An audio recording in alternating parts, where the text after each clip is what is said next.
Tonight on What's NXT, William Regal, busier than a schoolboy at the Vatican. Busier than a dyke in a hardware store? We're going to hell! Support, no DQ. Welcome everybody to What's NXT for May 15th, 2019. I am your host, the Rated R reviewer, Stefan Osborne, joined as always by the General Jerry Slaughter. Good evening, wrestling fans. The Gentleman Jerry Slaughter. Good morning, wrestling fans. That's right, it is morning. We thought about doing this live just as a test for when we finally do reach 100 subscribers on Aftermatch Wrestling, but it was a little late to be making that decision. And I can't remember how to do it, and it's getting early in the morning, and I gotta go to bed. So we're gonna knock this out. This was a fairly quick episode of NXT. It had 4 matches, which of course I love, but it was like 50 minutes. Like, it wasn't even an hour. Like, it was really short, very to the point. As we said, a lot going on with William Regal. Everybody wants to talk to William Regal. I thought it was maybe not as good of a show as it was last week, but a pretty good show. What'd you think about it, Jerry? I think what they were trying to do with this show was the same thing they had to do with the last takeover. So it's like so many different changes have been made, and now we have to shuffle around the card because it's no longer even being held in San Jose. Right. So they had to completely change the location, completely change everything up, and then with the Viking Raiders getting called up and everything too, that threw a wrench kind of in the plan as well. Probably like, any kind of title defense or anything. So they really had to speed things up and start setting up matches for TakeOver, and that's what we got tonight. A lot of TakeOver matches set up. I am happy with all of them though. Like, yeah. Even when they're pulling shit out of their ass, they do it very well. It's very beautiful ass shit. Yes. It's like, that's why the episode is so Regal heavy. Is everybody wants their match for TakeOver. Everybody wants their match, like rematches from nights prior, whatever. But we launch right into first. We no longer have Percy Watson. Yes, that is my first note of the night as well. Beth Phoenix is now replacing Percy Watson behind the announcer's booth, and Percy Watson quit. He went to pursue serious acting. Yeah. He doesn't want to be involved in wrestling anymore. And more power to him. Based off of the current WWE Raw and SmackDown shows, I kind of don't want to fucking have anything to do with... Thank God for NXT, man. Yeah. Thank God for NXT. Speaking of NXT, let's get right into it. The Viking Raiders come out, and we were promised this last week. They're here to address the fact that they are now on the main roster. They are on Raw, yet they still have the NXT Tag Team Championships. And they call it Regal. I mean, you see what's coming. The fact that the announcers aren't even musing the idea that they might be relinquishing the titles because they are now on the main roster. They're not even talking about the possibility of that. And it's like, that should be obvious, and the fact that you're not talking about it leads me to believe this is what we're about to be surprised with. Yeah. When Regal finally makes it to the ring. We are not so surprised that, yes, they are going to relinquish the titles. I was about to say, it was less of a surprise, I think, or actually more of a surprise when Asuka did it. But at the same time, for them to come there and relinquish the belts, the fans kind of felt betrayed. They automatically turned on the Viking Raiders at that point. Kinda. Yeah. And, well, that's pretty much like any situation like where your favorite band becomes famous and signs to a record label, or your favorite superstar from a team moves to a different team. You just feel that instant betrayal to you, and then you feel cheated.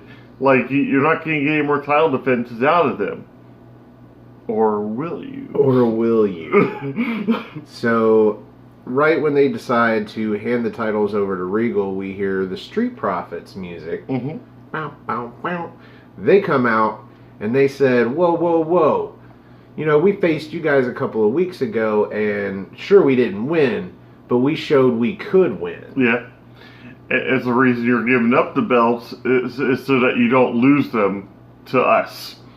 Contrarily, Yeah. the Viking Raiders, it's so weird to call them that. Yeah. War Machine said they're giving up the belts because they have business to attend to on Raw, and there's nobody on NXT that can beat them for them, so they might as well just go out undefeated and hand over the titles and move on. Kind of makes sense to me, because really, right now in NXT, I can't think of anybody that could beat them unless you started pairing together people that could just get the job done. Like Lee Dijakovic. Thank you. Mind reader. That's exactly who I was going to go with, but in this case, Regal makes the match for tonight. The Street Profits versus the Viking Raiders for the NXT Tag Team Championships. Obviously, this is going to be the main event. I loved Angelo Dawkins to ask, say, if that's your real name. Yeah, that's what pissed off the War Raiders. To a point where they're like, make the match. Yeah. So, speaking of the main event, we get a replay of last week's main event. That's basically the story of the breakdown of the Undisputed Era, where Adam Cole insists that Roderick Strong cost him the match against Matt Riddle, when I say all Roderick Strong did was eat a kick to the face or to the shoulder and buy Cole some time to execute a super kick onto Matt Riddle that didn't even win him the match, just got him locked in the bro mission and he tapped out. Yeah, he lazily pinned him, and that was his mistake. As you said, a proper pin may not have gotten the pinfall, but at the very least would have kept him from being in position to get the bro mission put on. So, anyway, this is going to lead to a WWE.com exclusive of more of the breakdown backstage outside as Roderick Strong is walking away from Adam Cole, and he's yelling at Strong, calls him a bitch. Yeah. He's always messed up his shit. A lot of bleeping coming out of Adam Cole. A lot of bleeping going on. We don't bleep on this show. No, we don't. If we did, it'd sound really We drop fuck bombs, not F bombs. That is my new phrase. So after this, it leads into an interview with Adam Cole. We've got Kathy Kelly out there. Of course, he's got Bobby Fish and Kyle O'Reilly with him. And she's trying to ask him something or other. I don't know. But in the middle of the interview, we hear some scurrying. Some comeuppance going on in the background. Commotion, and people are scurrying that way. But out of that walks a ruckus. Roderick Strong. And he crosses the barrier and he comes up to the guys and he's like, look, you were right. That's everything that Adam Cole wanted to hear. Yeah, you were right. After that, you couldn't hear anything. He didn't even have to say I'm sorry, because there's nothing to apologize for, honestly. But he said, you were right. We are better as a team on the same page. Yeah. And as for your problem with Matt Riddle, he said he took care of it. And he holds up a flip-flop that's got some blood dripping on it. Yeah. Now, remember that.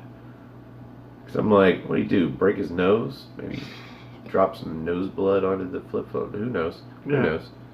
Who knows? After this, we get our second match of the night. We get Cesar Bononi. Cesar Bononi. Yep. Versus the returning Keith Lee. Limitless. Bask in his glory. This was essentially a squash match. Yeah. I mean, kind of. I was about to say, but only got a couple strikes in. But otherwise, this was Keith Lee just saying, hey, I'm back now. What's up? Well, he takes over the match at one point by pulling Keith Lee into the middle rope. Classic heel move. And he is a rather big guy, and he's got awesome entrance music. The best jobber entrance music, I think, going right now. Not the best jobber entrance, because that belongs to Bugenhagen. Yes, of course. But best. I don't know where his music came from. Somebody likes this guy. It was really cool. They're high on him. Somewhere along the way, Cesar, he's getting a little bit of offense in, but he goes to run off the ropes, and Keith Lee just holds his wrist. Yeah. And won't let him go. So he puts in some strikes to Keith Lee, who gets up a little bit. and then he goes to run, and Keith Lee just holds on. No selling it like crazy. Yeah, this happens 3 times total, I think, and then Keith Lee he hulks up out of this and then just starts laying in left-handed strikes. Keith Lee is left-handed, so this is his good arm anyway. Yep. And then leads into a pounce. Mm-hmm. Just an amazing pounce. And then what they called a spirit bomb, which is a pop-up into a last ride. Sit down power bomb. Sit down last ride. Yeah. Pinfall. Very vicious looking. Victory. This was probably a 2.5 minute match. Yeah, just playing some. But hey, Keith Lee is back. I don't know what his injury was, but I'm glad he is healed. And he looks great. I'm starting to think it was pride. I'm not sure what's going on. I don't know about that. We've got like commercials and shit, but we basically go right into match number 3. Kona Reeves, which is great to see. Match number 2. Yes, I'm sorry, match number 2. I forget the Viking Raiders in-ring stuff going on was not a match. Well, before we even get into that, we have Shayna Baszler and Io Shirai being shown again, and that match gets announced for TakeOver.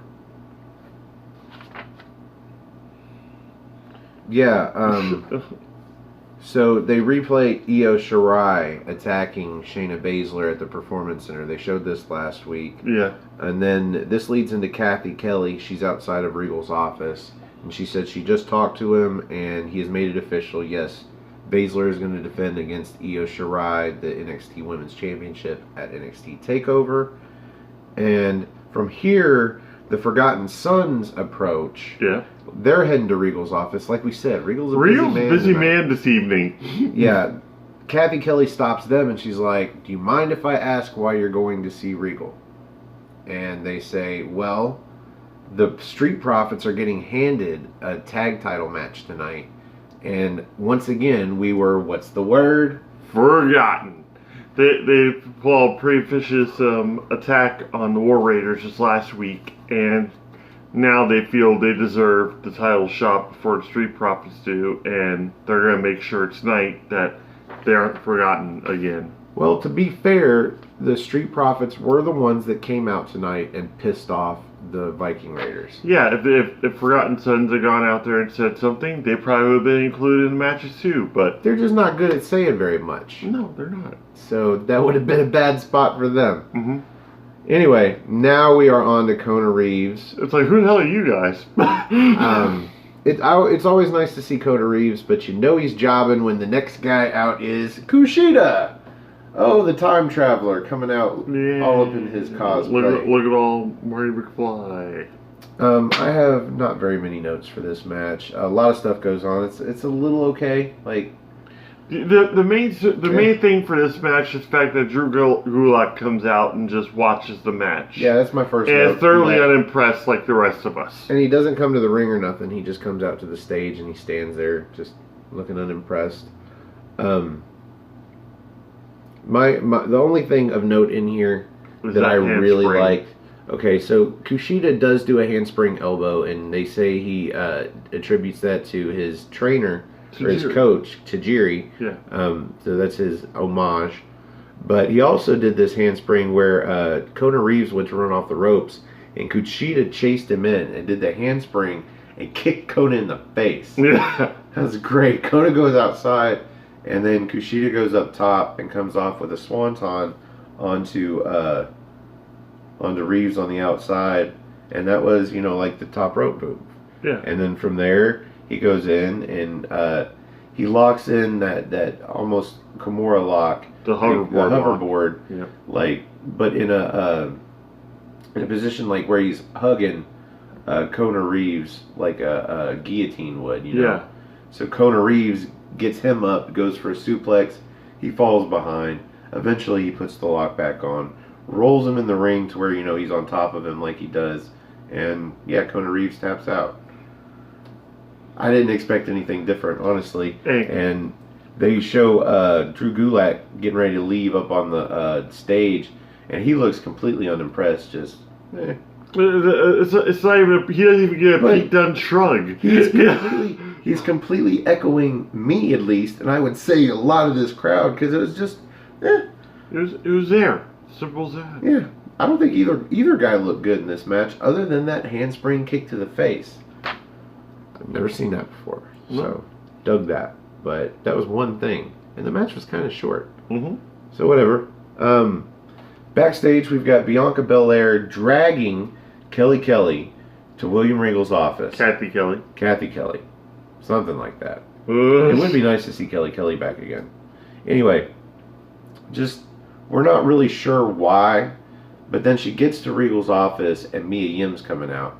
And Bianca Belair is like, hey, you're not trying to steal my chance to get at Baszler. And I'm like, wait, Baszler's match for TakeOver's already been announced. Yeah. What the fuck?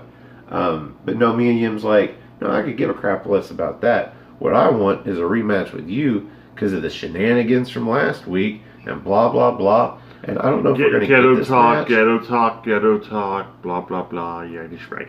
But basically it's just Mia Yim challenging for a rematch. And then Bianca Belair still wants to go in and talk to Regal. So she's like, come on, Kathy. Come on, let's go. So she goes to go in Regal's office, and Bianca shuts Regal's door right in Kathy Kelly's face, like to where she has to back up to not be like face planted in the door. That was great. That was good comedy.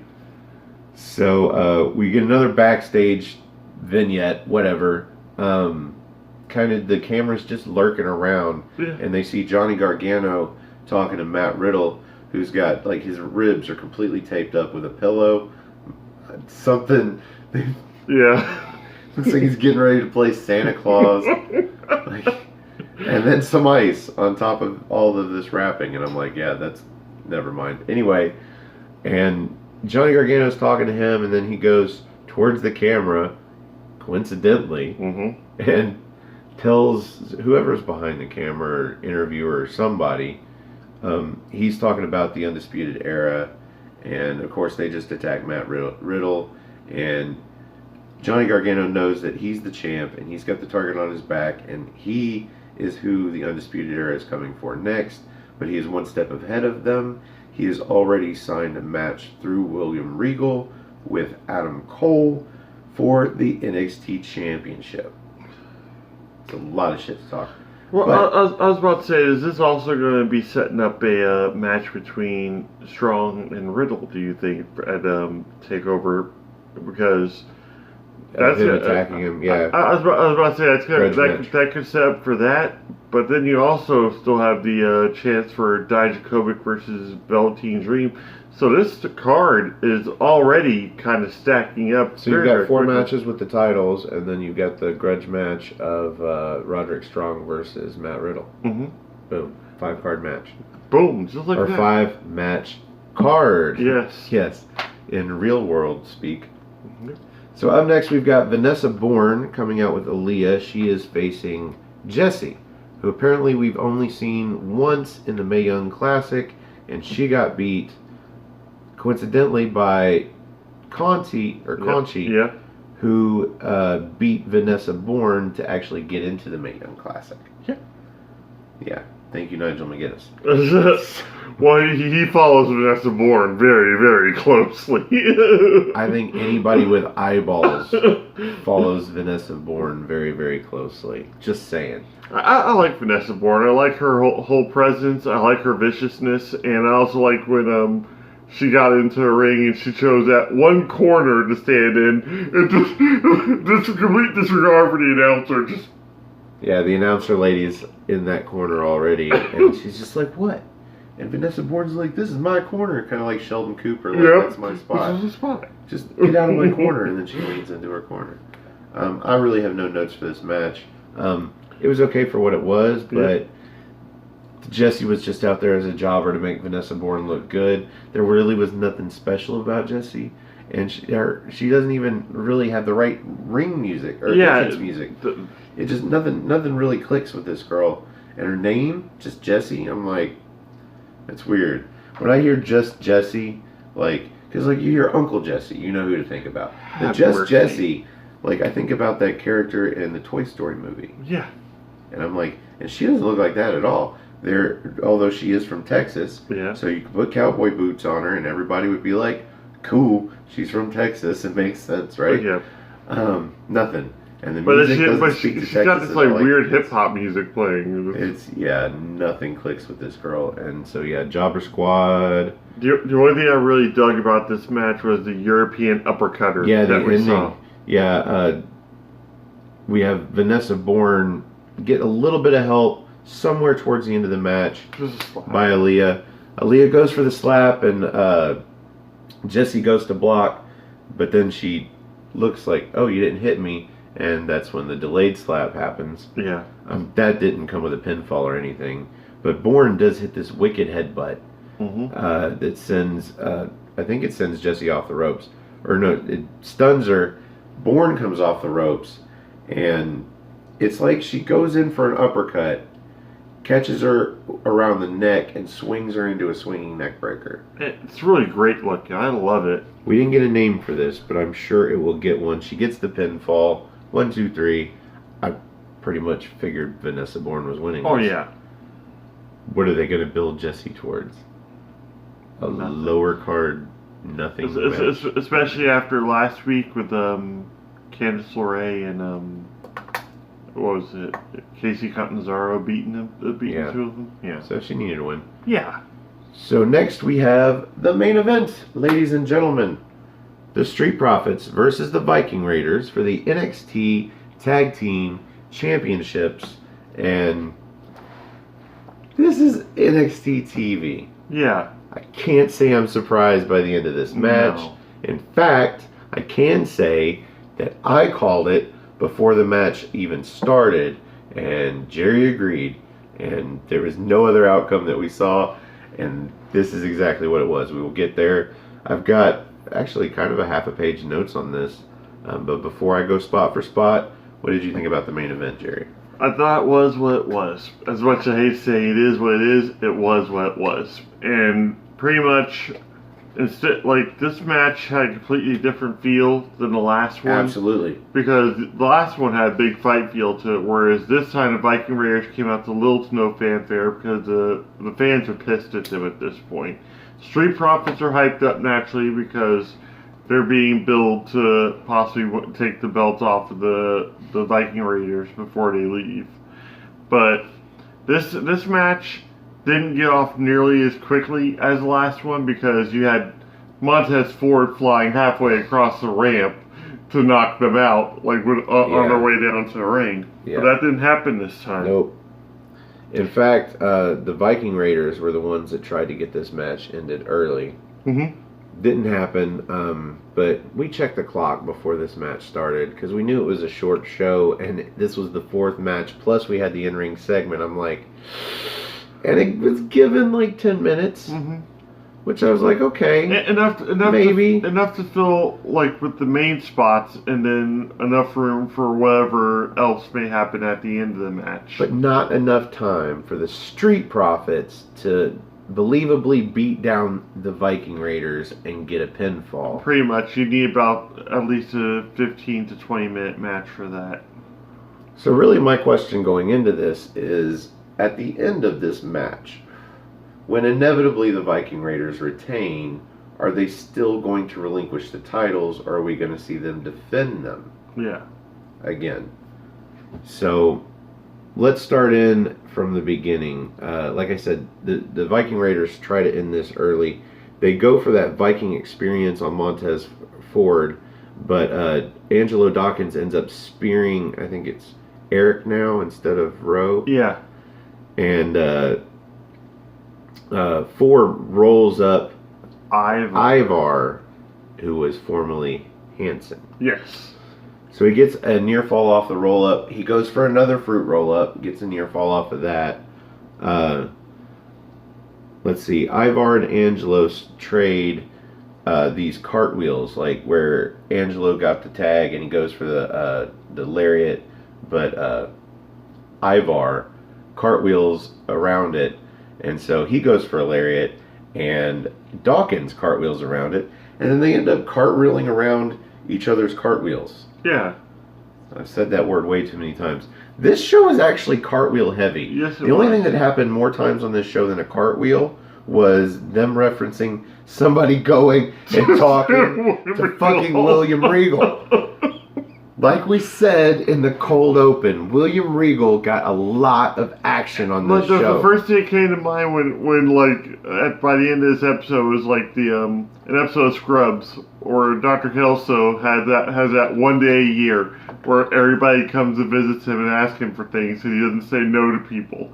This was Regal's night for that. Yeah, because somebody had to set up TakeOver. Yeah. Might as well be Regal. Actually, it really should be Regal. He is the general manager. Mm-hmm. So, let's see.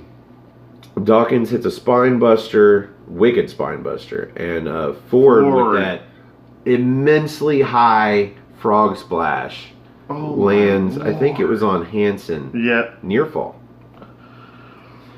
And about this time, what we all knew was going to happen, and you guys probably guessed it, based on the sort of promo outside of William Regal's office earlier, we get the Forgotten Sons.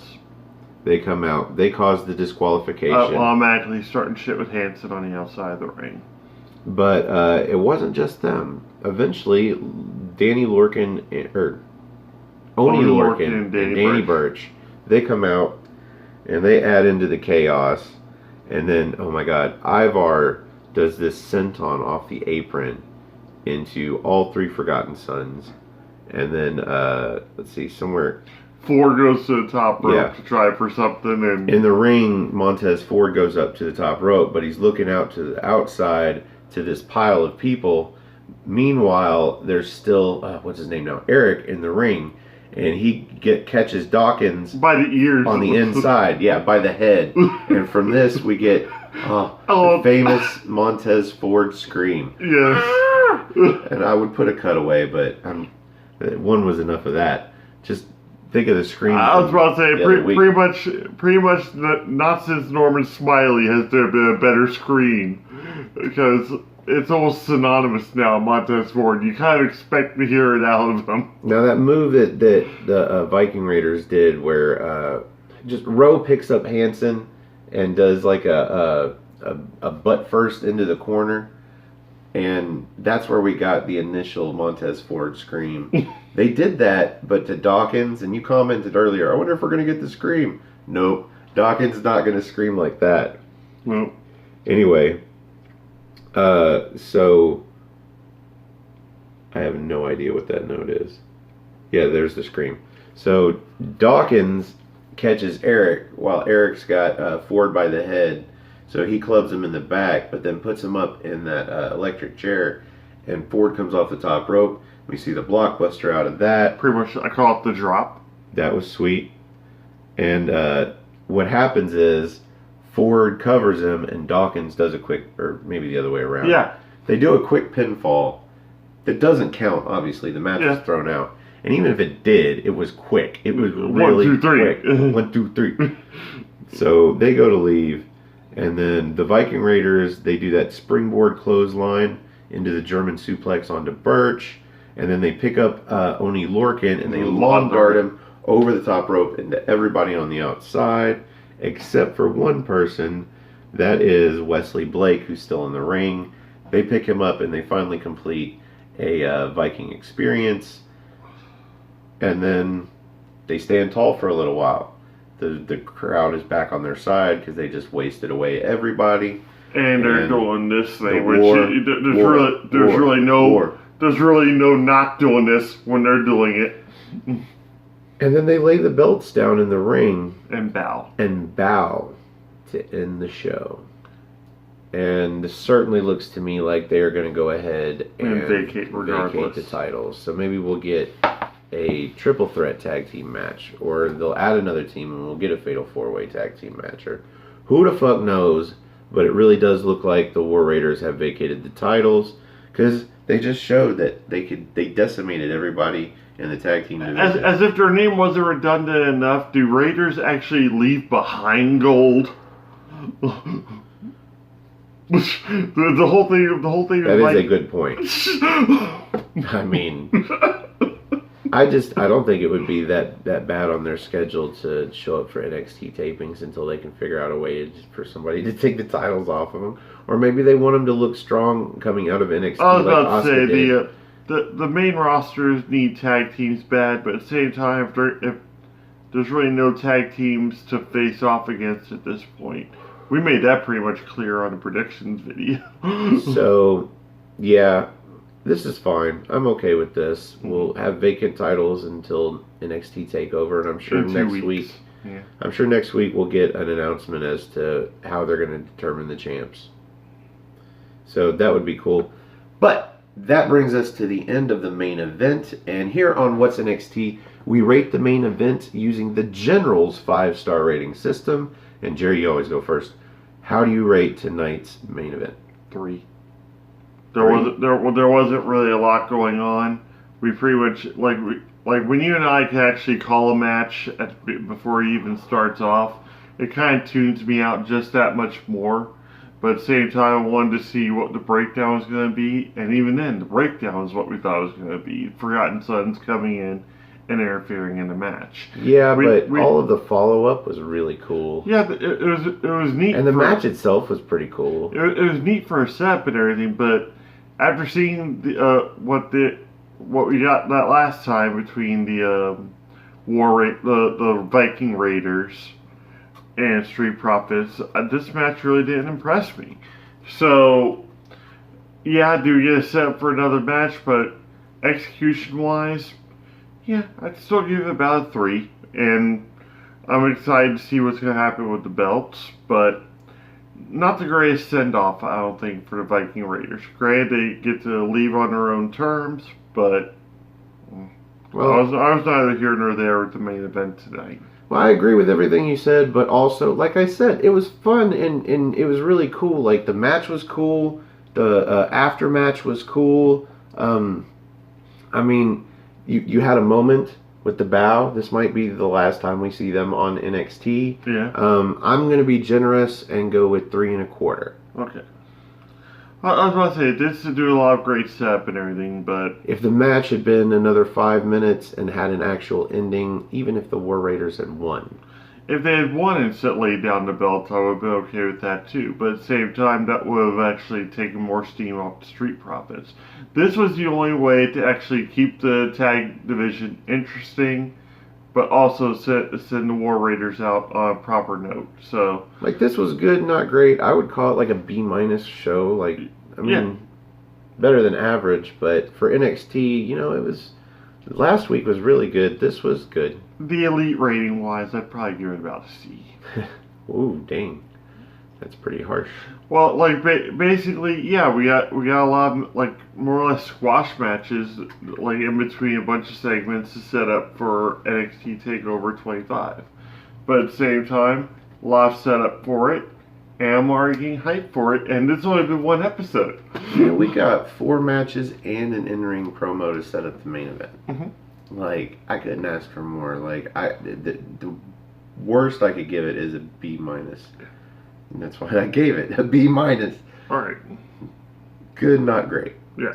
So, that brings us to the end of this episode of What's NXT, and thank you for joining us. Please join us tomorrow for the NXT party. That's where we will be reviewing episode 43, I believe, of NXT UK. That's gonna be an insane one. I'm pretty sure we've got Chris Mace up on the big screen to join us. We may have an additional guest. That is pending. Who knows who might be up at 7 in the morning on a Friday.